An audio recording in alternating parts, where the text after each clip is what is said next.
Good morning and welcome back.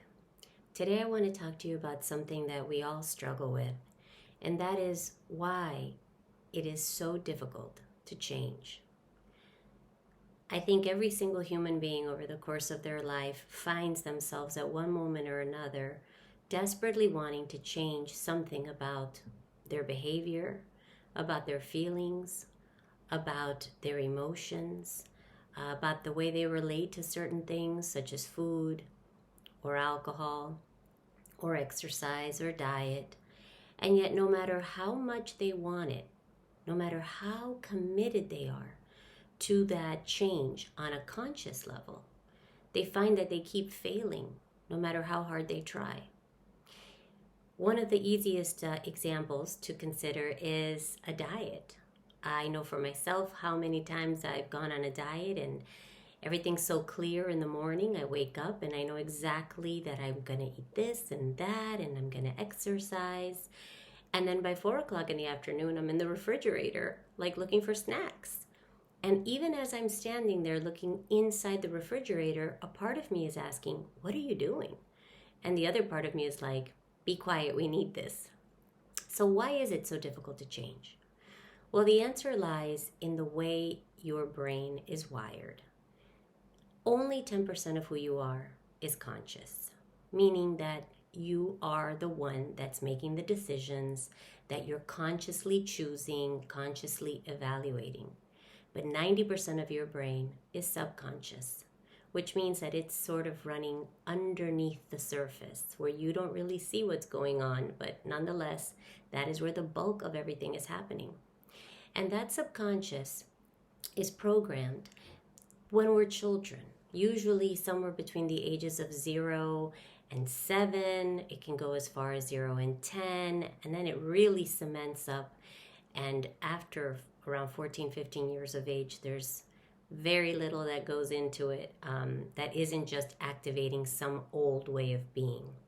And as little children, we don't really have a filter. That's why if you tell a little one, hey, Santa's outside with a bag of candy, run outside, they'll run out and they'll look for that Santa, fully expecting to find him, because there is no critical mind there. However, as we get older, we start to develop this critical faculty somewhere around 7 or 8 years old, which is why around that time, children say to their parents, are you sure there's a Santa? But wait a minute, we don't have a chimney. We have an alarm system. How does Santa get in here? That's when you start to develop that critical faculty. And that critical faculty, what it does is it measures what's coming in, compares it to what you already know that you have based on your experiences in your subconscious mind, and it decides what can go in and what has to get bounced out. And how does this affect change? Well, simply, if at some point in your life you have a behavior, you developed a behavior to cope with something, or because you needed something, you had a need that wasn't being met.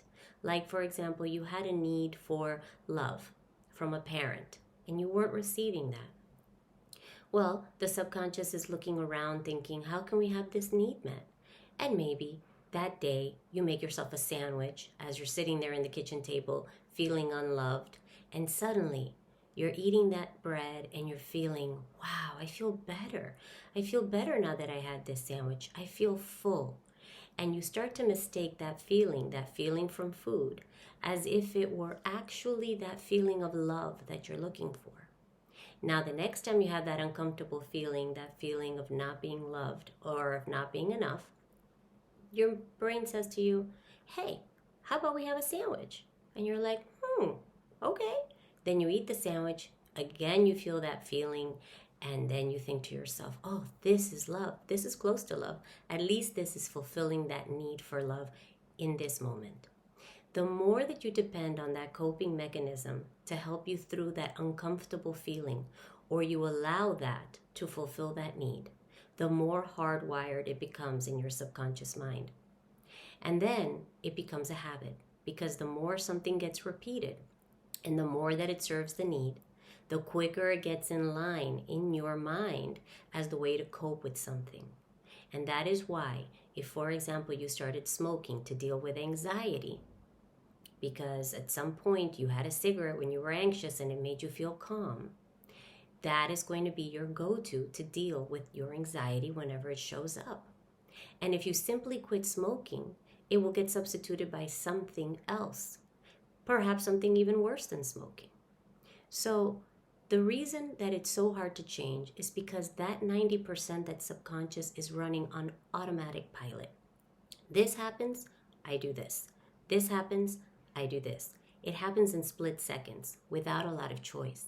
So when that 10% of you that wants to go on a diet, wants to exercise, wants to lose weight, is confronted with the 90% saying, that's not how we do things around here, who do you think is going to win? So I wanted to give you this information, number one, so that you can give yourself a break. Have some compassion with yourself, because it is an uphill climb when you're unaware that such a huge part of you is subconscious, and that in many ways you are not making those decisions. You're not. They are going automatically. And that's why hypnosis is so powerful, because hypnosis is a way of talking directly to the subconscious mind to find out, when did this get created? How can we heal it? How can we change the learnings that we concluded about these things?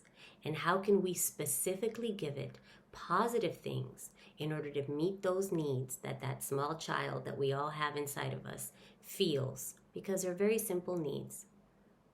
Children just want love and safety. And most of us are just children in adult bodies running around looking for love and looking for safety.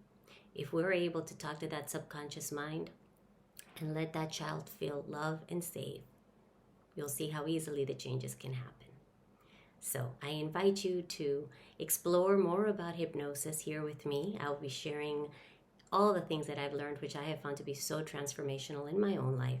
And I hope that they're helpful to you. I hope you're able to use them. If you have any other questions about hypnosis, please don't hesitate to leave me a message. I love reading your comments. And stay tuned, and I'll be back with more about hypnosis and hypnotherapy in the days to come. Have a wonderful day.